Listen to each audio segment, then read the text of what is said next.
யம தர்மராஜா, இயற்கையின் தேவியான நான் உங்களை இங்கு அழைக்கிறேன். முன்னே வாருங்கள், முன்னே வாருங்கள், முன்னே வாருங்கள்.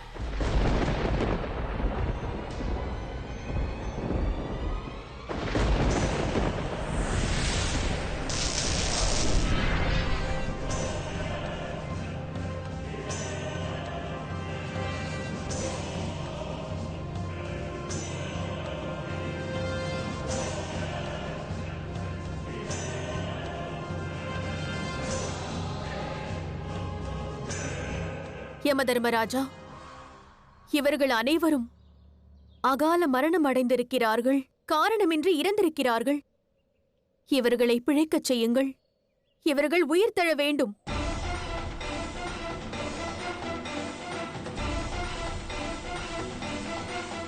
என்ன பார்த்து கொண்டிருக்கிறீர்கள்?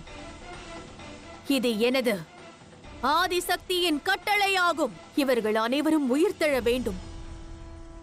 என்னை மன்னியுங்கள் தேவி, ஆனால் இவர்கள் உயிர் என்னிடம் இல்லை.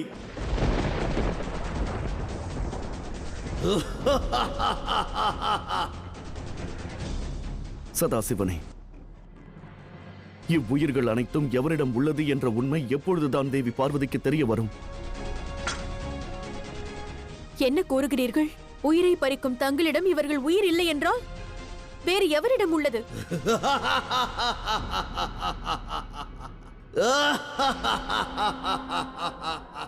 உனக்கு விளங்கவில்லையா பார்வதி? என்னிடம்தான் உள்ளன.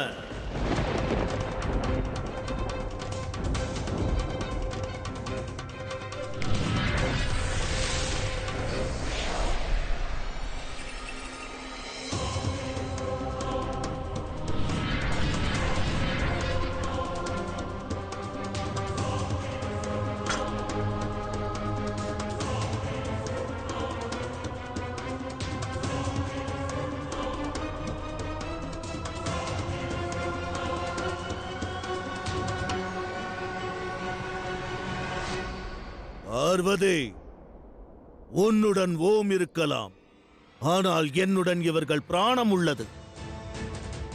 அந்த ஓமின் உதவியைக் கொண்டு இங்கு சவமாக கிடக்கும் எவரையும் உயிர் தெழச் செய்ய இயலாது.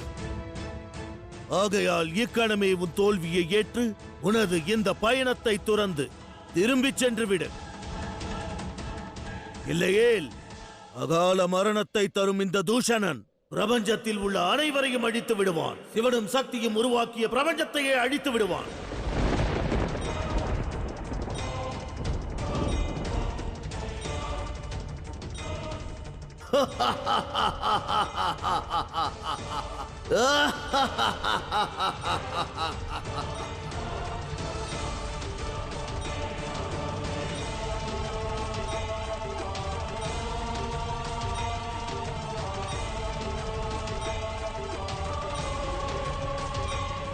முன்னேறி செல்ல எண்ண வேண்டாம், இங்கிருந்து சென்று விடு.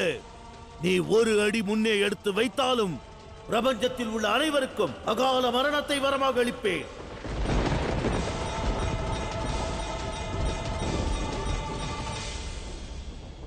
கூறு ஆதிசக்தி, உன் சிவனை அடைவதற்காக பிரபஞ்சத்தை சமமாக்குவாயா?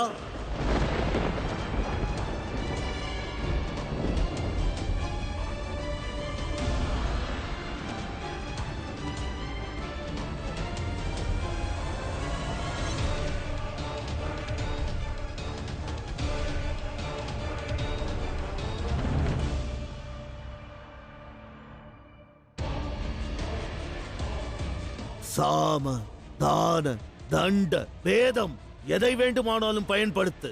ஆனால் என் வரத்திற்கு உன்னால் தீர்வு காண இயலாது பார்வதி. சிவனின் நிஜ ரூபத்தை மீண்டும் அடைய வேண்டும் என்ற உன் கனவு என் காரணமாக கனவாகவே இருக்கப் போகிறது. ஜோதிர்லிங்கத்தின் பயணத்தை உன்னால் மேற்கொள்ள இயலாது. பிரபஞ்சத்தோருக்கு உதாரணமாக திகழ இயலாது. உன் கணவனை உன்னால் மீண்டும் நிஜ ரூபத்தில் அடைய இயலாது. பிரபஞ்சத்தை காக்க நினைத்தால் சிவனை நீ மறக்க வேண்டும். இங்கிருந்து நீ செல்ல வேண்டும் பார்வதே. அதோடு மகாதேவர் மகாதேவர் காலம் உள்ளவரை உஜ்ஜைனத்தில் தனது சக்தியின் வருகைக்காக காத்துக் கொண்டிருக்க வேண்டும்.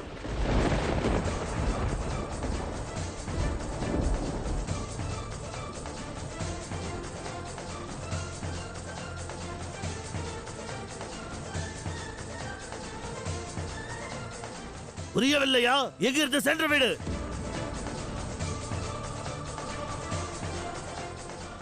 பனிரெண்டு ஜோதிர்லிங்கத்தின் பயணத்தை முடிக்க வேண்டும். மகாதேவா, இப்பயணத்தை முடித்து தங்களிடமிருந்து தங்களையே நான் கோருவேன்.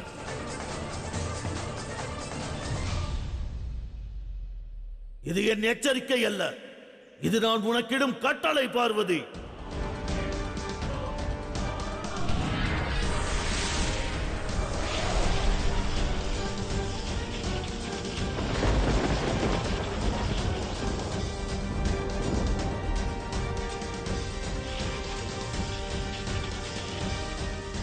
இல்லை, வேறு எவர் உயிரையும் பறிக்காதே. திரும்பி சென்று விடுகிறேன்.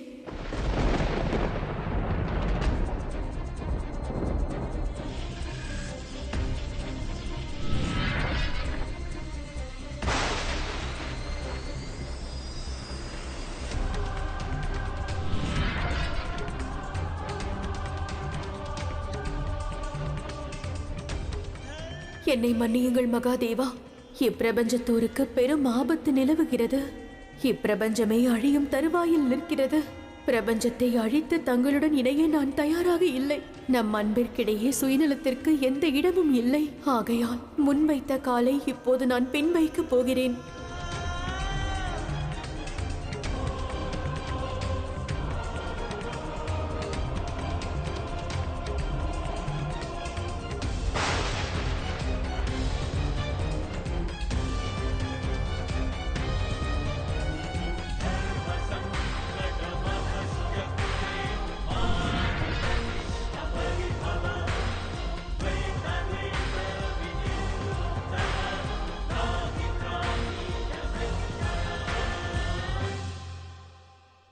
எங்கு தூஷணன் இருக்கிறானோ அங்கு யமனுக்கு என்ன வேலை?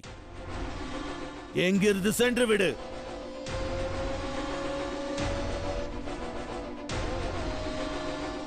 சற்று பொறு.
பிரபஞ்சத்தோர் காணட்டும், அசுர சாம்ராஜ்யம் காணட்டும்.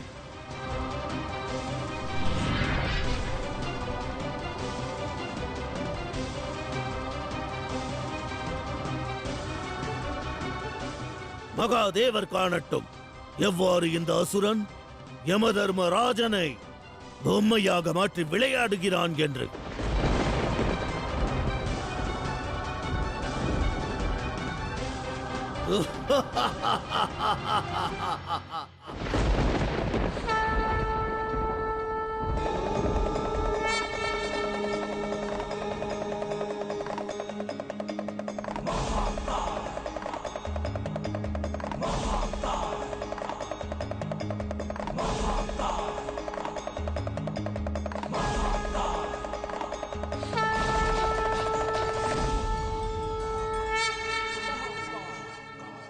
எந்த யமதர்மனை கண்டு பிரபஞ்சமே நடுங்குகிறதோ அந்த யமனின் கரத்தை பிடித்துள்ளேன். கூறு யமதர்மா, உன்னால் தப்பிக்க இயலுமா? யமனின் மௌனமே அவன் பலவீனத்தின் அடையாளம். என்னை ஆதி சக்தியாலும் ஏதும் செய்ய முடியாத பொழுது யமனால் என்ன செய்ய முடியும்?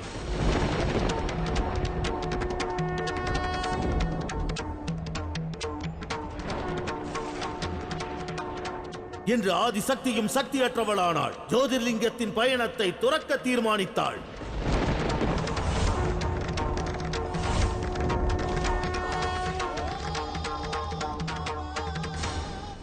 சிவசக்தியின் அமர காவியம் பிரபஞ்சத்தின் படைப்புடன் துவங்கியது. அது திரேதா யுகத்தில் நிரந்தரமாக முடிவிற்கு வந்துவிட்டது.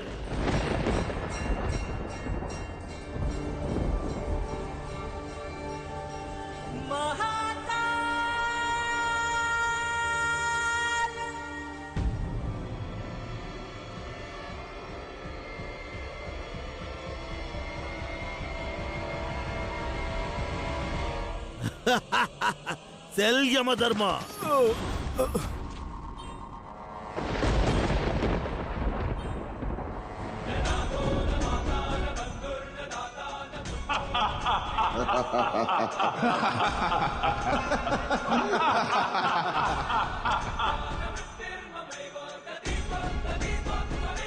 இனி இப்புவியில் உனக்கு எந்த அடையாளமும் இல்லை, அங்கீகாரமும் இல்லை.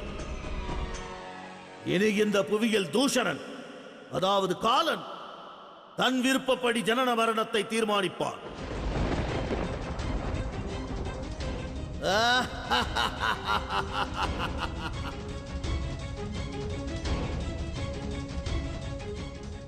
மகாதேவா, இந்த தூஷணன் நாம் இணைவதற்கான மார்க்கத்திற்கு தடையாக இருக்கக்கூடாது.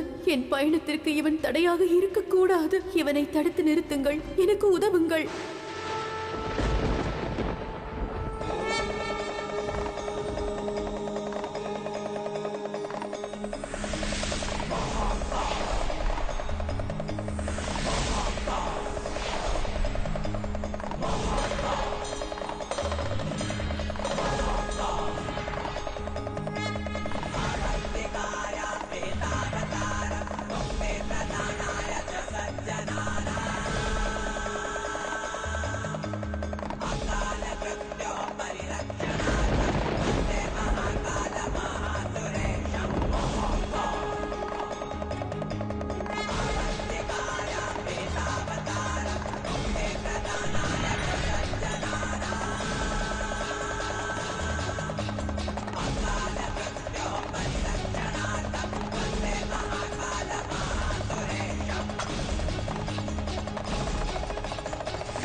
சங்கடத்திற்கான உச்சகட்டம்.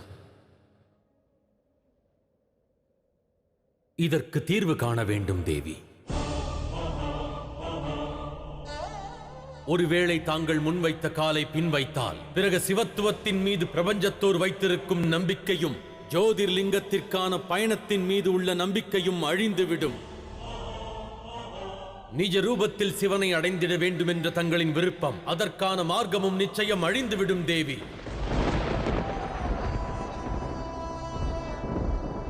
உடனே இதற்கு தீர்வு காணுங்கள் தேவி.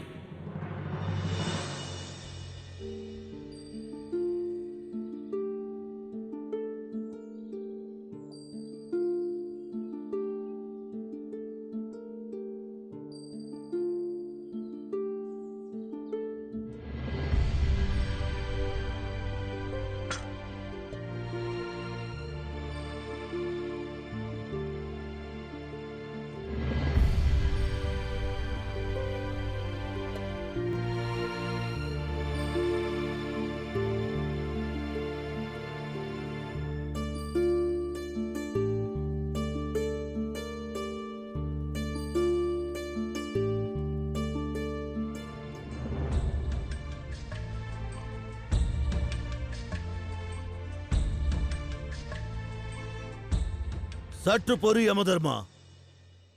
நீ செல்வதற்கு முன்பு என் மனம் மகிழும்படி ஏதேனும் வேடிக்கை காண்பித்துச் செல்.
இன்று இப்பிரபஞ்சத்தில் முதல் முறையாக ஒருவர் யமதர்மராஜனிடம் தவறாக நடந்து கொண்டுள்ளார்.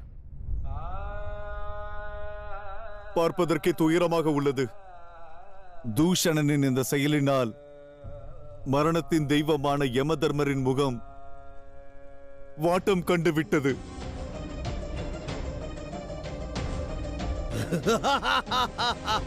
தூஷணனே, நீ கொடிய பாவத்தை செய்கிறாய். பிரபஞ்சத்தை நீ அழிப்பதற்கு முன் உன் பாவங்கள் உன்னை அழித்துவிடும். நான் காலனுக்கெல்லாம் காலன். எனக்கு மரண பயம் காட்டுகிறாயா? யமதர்மனின் அவமானத்தை காலம் உள்ளவரை பிரபஞ்சத்தோர் நினைவில் கொள்வார்கள். இனி சிவனாலும் ஏதும் செய்ய இயலாது, சக்தியாலும் இயலாது. பிரபஞ்சத்தின் காலனான யமன் ஒரு பேடி, அதேபோல் சிவனின் சக்தியும் ஒரு பேடிதான். இல்லையேல் இந்த அவமானத்தை வேடிக்கை பார்ப்பாளா?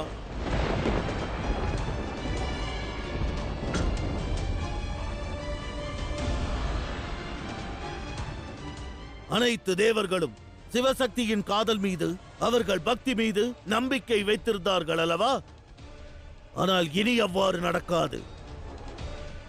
ஏனெனில் இனி இப்பிரபஞ்சத்தின் தெய்வங்கள் சுயநலம் மற்றும் அசுரகுரு சுக்கிராச்சாரியரை, இந்த சிவசக்தி அல்ல.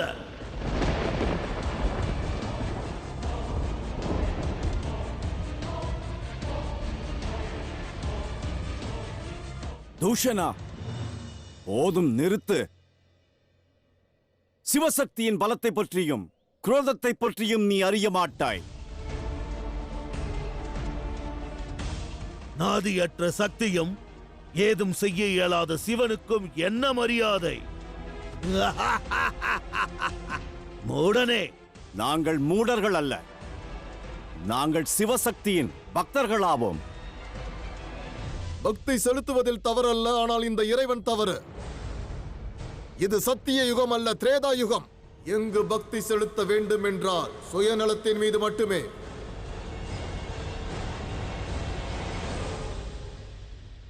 நீ பக்தி செலுத்த வேண்டும் என்று நினைத்தால் குரு சுக்கிராச்சாரியர் மீது செலுத்து.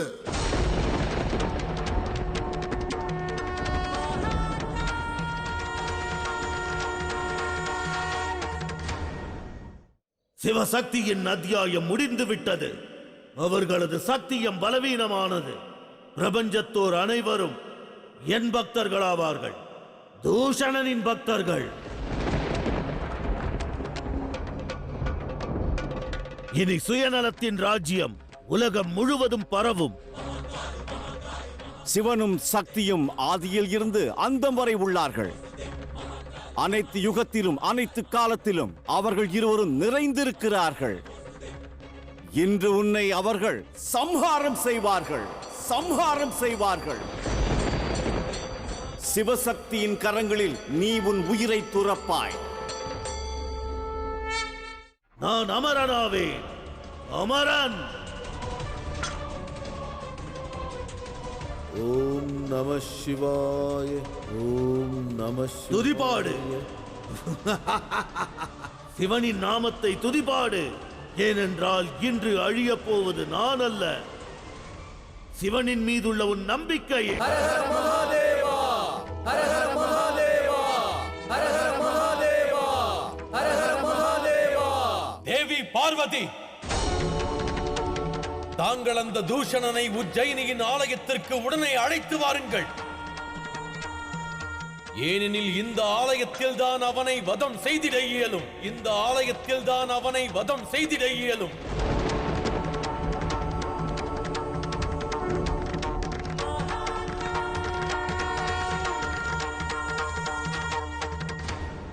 எவ்வாறு? என்னை தோற்கடிக்காமல் தங்களது பார்வதியால் என்னை ஆலயத்திற்கு அழைத்து வர இயலாது. என்னை தோற்கடிப்பது என்பது இயலாத காரியம்.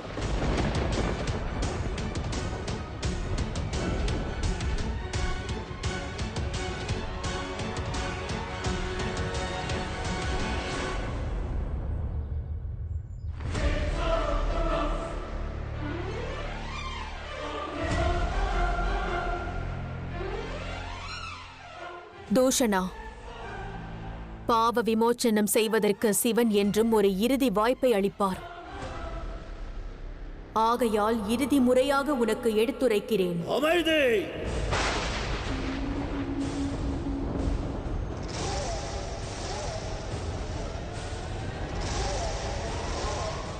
பிரபஞ்சம் என்னை காலன் என்கிறது. இந்த காலனானவன் மரணத்தை பரிசாக அளிப்பவன். இங்கிருந்து கைலாயம் சென்று விடு, இல்லையேல் அண்ட சராசரத்தையும் நான் அழித்து விடுவேன்.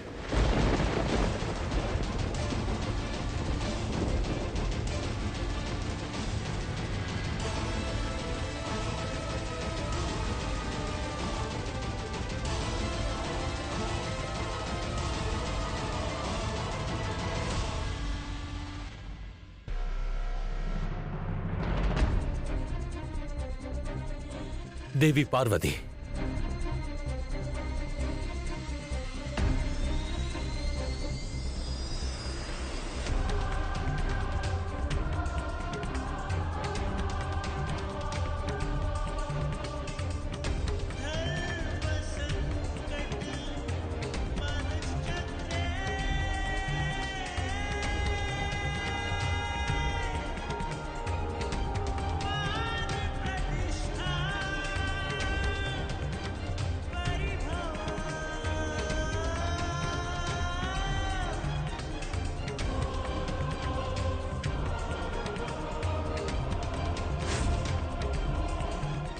நம் சந்திப்பிற்கு அடையாளமாக இந்த ருத்ராட்சத்தை நான் எடுத்து செல்கிறேன்.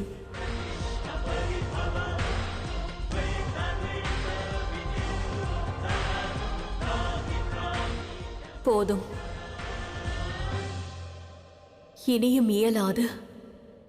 இந்த ஆதிசக்தி எக்காரணம் கொண்டும் பின்வாங்க மாட்டாள். என் பயணமும் தடைபெறாது. எவரும் இனி அகால மரணமும் அடைய மாட்டார்.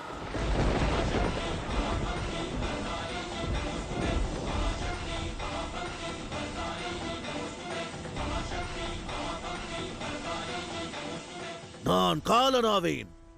எவ்வாறு என்னை தடுப்பாய்? ஓம் நம சிவாய.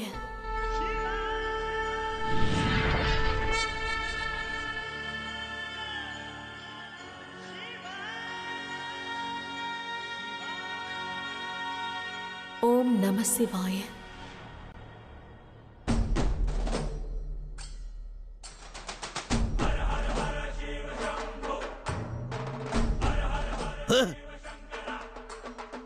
இச்சிறிய பொருளை கொண்டு என்னை எதிர்ப்பாயா?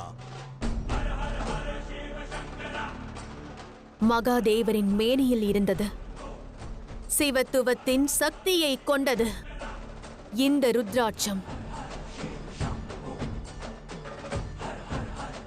உன்னால் இயன்றால் இனி வதம் செய். நீ தாக்க முயன்றால் ருத்ராட்சத்தின் சக்தி மறுகணம் உன்னை தடுக்கும். இயன்றால் முயற்சி செய்.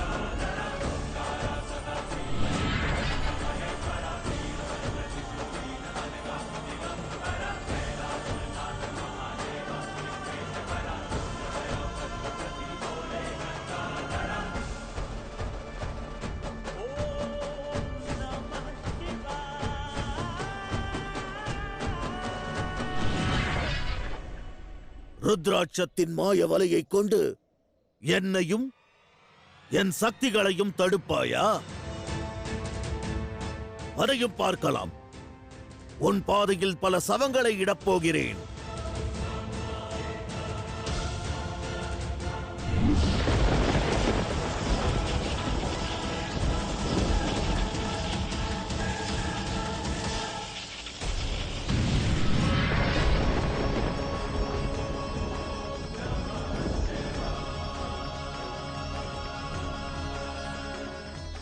நம்ப முடியவில்லை.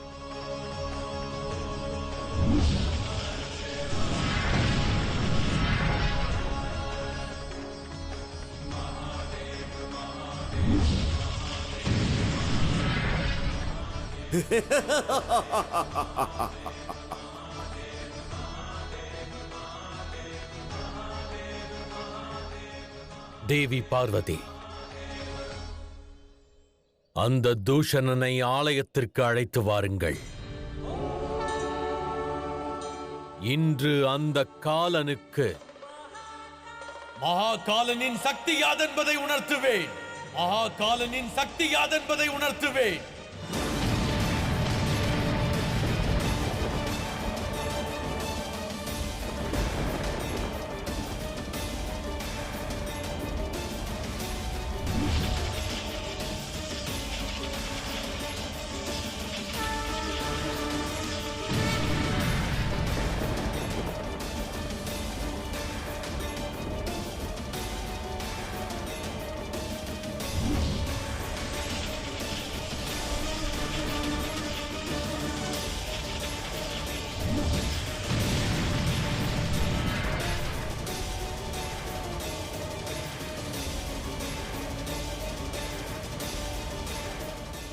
என்ன ஆயிற்று?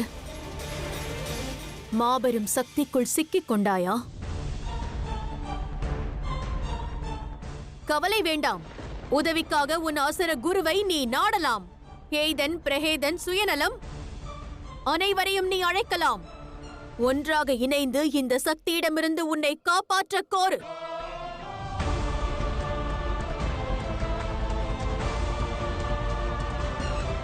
ஏளனம் செய்வது மிக எளிது, முயற்சி செய்வது எளிதல்ல. வா, உன் சக்திகள் அனைத்தையும் பிரயோகித்து என்றால் இதிலிருந்து வெளியேறி காட்டு. தூஷணே, உதவியை நாடு. உன் அசுர குலத்தோரை வரச் சொல். சுயநலமே, அசுர குரு, எனக்கு உதவுங்கள். அது இயலாது. ருத்ராட்சத்தின் சக்தியிலிருந்து உன்னை காப்பாற்ற இயலாது. ஏனென்றால் இதை என்னால் மட்டுமல்ல, எவராலும் தகர்க்க இயலாது. சுயநலமே, ஏய்தனே, பிரஹேதனே, முயற்சி செய்யுங்கள். இந்த சக்தியிலிருந்து அவனை காப்பாற்றுங்கள்.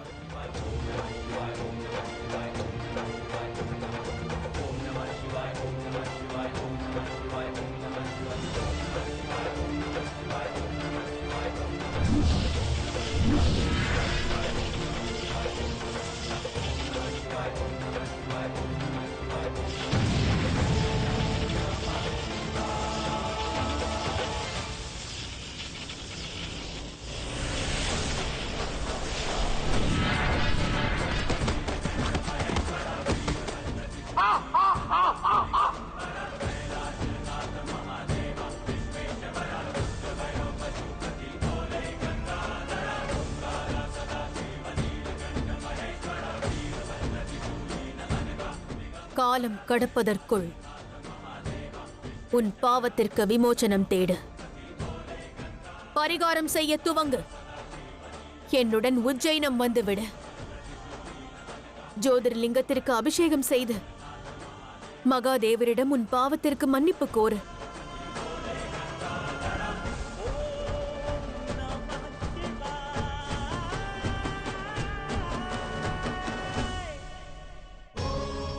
ஆம் தூஷணனே, காலம் கடக்கும் முன் திருந்திவிடு.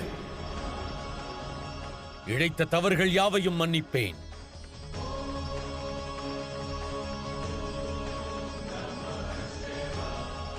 இல்லை மகாதேவா, இவன் மன்னிப்பிற்கல்ல, தண்டனைக்கு தகுதியானவன். இவன் மரணதேவனான என்னை தங்கள் பக்தனை அவமதித்திருக்கிறான். இவன் ஒரு குற்றவாளி. இவனை தாங்கள் மன்னிக்க கூடாது. இல்லை யமதர்மராஜா, அனைத்தையும் தனிப்பட்ட முறையில் நாம் காணக்கூடாது. ஒருவர் மன்னிப்பு கோரினால் அவருக்கு மன்னிப்பு அளிக்க வேண்டியது நமது தர்மம். இந்த தூஷணன் காலனாக நினைத்தான். அக்கிரமத்தின் பாதையில் சென்று இவன் பல தவறுகள் செய்திருந்தாலும் நாம் நமது கடமையை செய்ய வேண்டும்.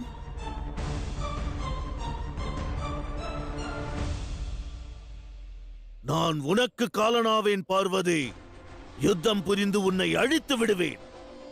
உனக்கு துணிச்சல் இருந்தால் என்னை இதிலிருந்து வெளியே வரச் செய். நேருக்கு நேர் யுத்தம் புரி. உனது விருப்பம் அதுவாயினும் சரி, அதையும் நிறைவேற்றுவேன்.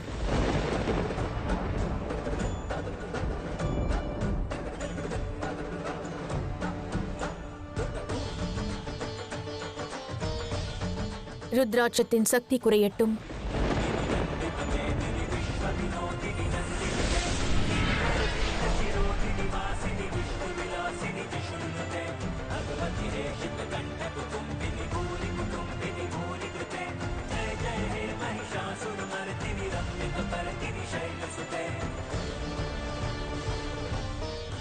மாபெரும் தவறை செய்து விட்டாய் பார்வதி. இனி எவராலும் உன்னை காப்பாற்ற இயலாது. தர்மத்தின் பாதையில் செல்வதற்கான இறுதி வாய்ப்பையும் நீ நழுவ விட்டாய் தூஷனே. இனி தர்மத்தின் கரங்களால் உனக்கு அழிவு நிச்சயம்.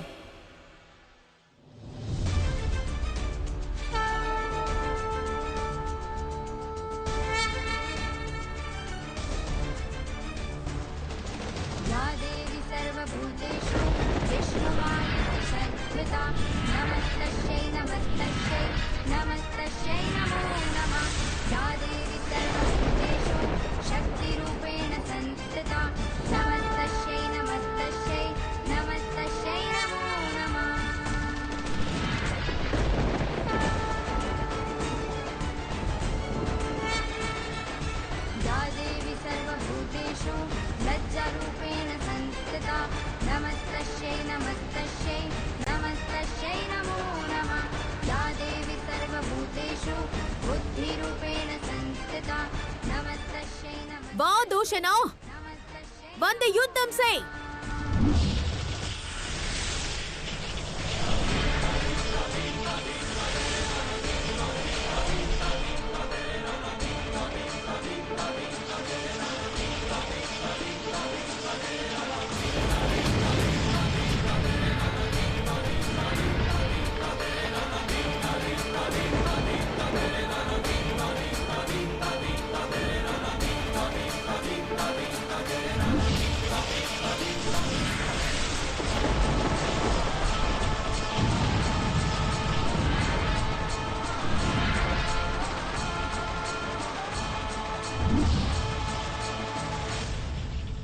என்று இந்த தூஷணன் சிவனின் சக்தியை அழிப்பான். இயற்கையின் தேவியான பார்வதியை அழிப்பான். நீ செய்த தவறுக்கு இந்த அண்ட சராசரமும் தண்டனையை அனுபவிக்கப் போகிறது. அதை உனது சிவனும் காண்பான்.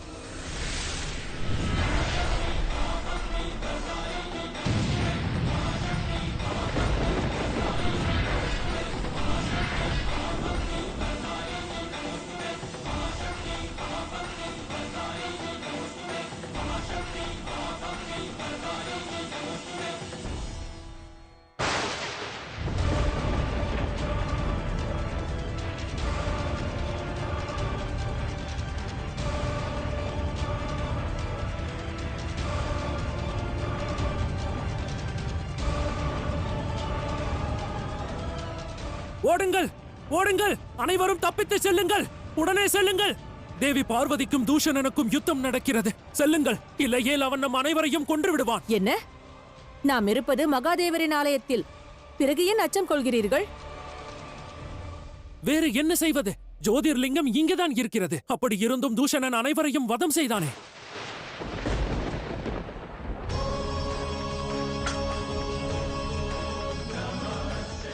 அப்படி இருக்கையில் இன்று எவ்வாறு தப்பிப்போம்? உடனே அபிஷேகத்தை முடித்துவிட்டு தப்பித்து செல்வோம்.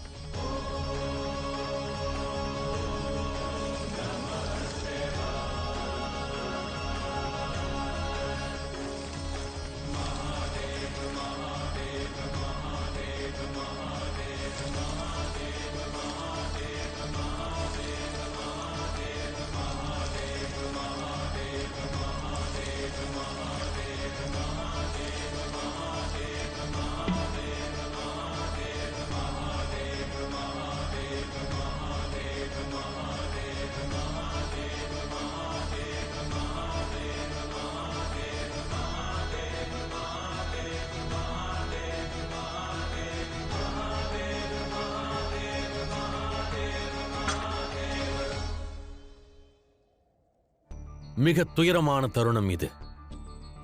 பக்தர்கள் ஜோதிர்லிங்கத்திற்கு நீர் கொண்டு அபிஷேகம் செய்கிறார்களே தவிர அவர்களிடம் சிவன் காப்பாற்றுவார் என்ற நம்பிக்கை இல்லை. சிவன் மீதிருக்கின்ற நம்பிக்கை என்பது குறைந்து கொண்டே இருக்கிறது.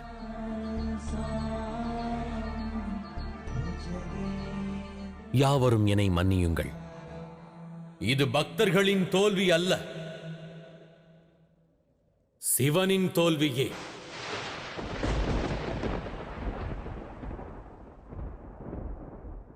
இது பக்தர்கள் மற்றும் இறைவனின் தோல்வி அல்ல. இந்த தோல்வி பிரபஞ்சத்தில் உள்ள அனைத்து உறவிற்குமான தோல்வியாகும்.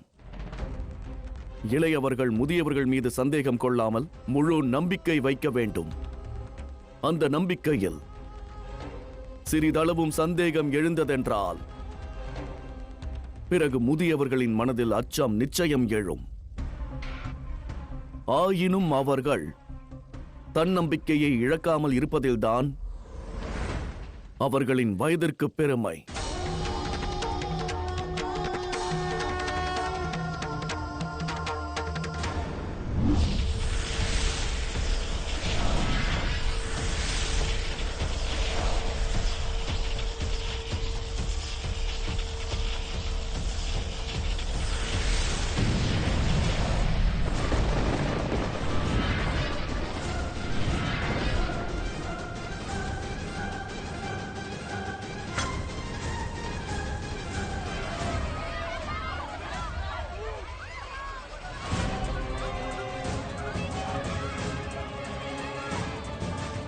எங்களை மன்னியுங்கள் தூஷணா.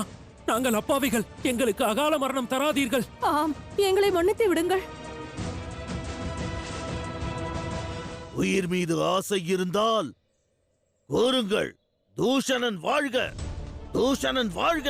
தூஷணர் வாழ்க, தூஷணர் வாழ்க, தூஷணர் வாழ்க, தூஷணர் வாழ்க, தூஷணர் வாழ்க, தூஷணர் வாழ்க, தூஷணர் வாழ்க, தூஷணர் வாழ்க, தூஷணர் வாழ்க, தூஷணர் வாழ்க.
நீ எய்த அஸ்திரங்கள் அனைத்தையும் நான் தகர்த்து விட்டேன்.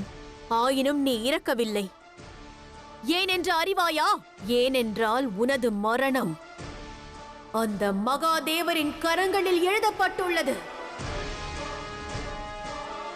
ஆலயத்திற்குள் நுழைந்தால்தானே நான் உயிரை இழப்பேன். அவ்வாறு நான் செய்ய மாட்டேன். மனதால் இயலாவிட்டால் பலத்தை பிரயோகித்து இழுத்துச் செல்வேன். உன்னை நான் சிறைப்பிடித்து உஜ்ஜைனம் அழைத்துச் செல்வேன். அதன் பிறகு மகாதேவர் உன்னை சம்ஹாரம் செய்வார். மகாதேவர் உன்னை சம்ஹாரம் செய்வார்.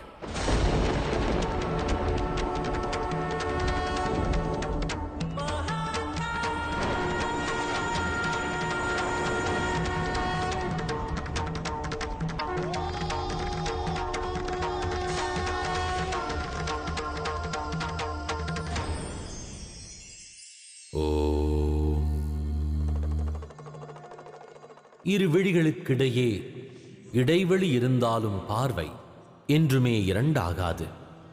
அவ்வாறே இரு மனங்களில் அன்பிருந்தால் மிக தொலைவில் விலகி இருந்தாலும் அதீத அன்பு கொண்டிருப்பார்கள். ஏனென்றால் அந்த உணர்வே நம்மவர்களோடு நம்மை இணைத்திடும். ஆகையால் அன்பெனும் உன்னதமான உணர்வினை என்றும் மனதில் கொண்டிருங்கள். அருகிலோ தொலைவிலோ எங்கிருப்பினும் பகிர்ந்திடுங்கள். அன்பின் வாயிலாகவே பரமாத்மாவினை அடைந்திட இயலும்.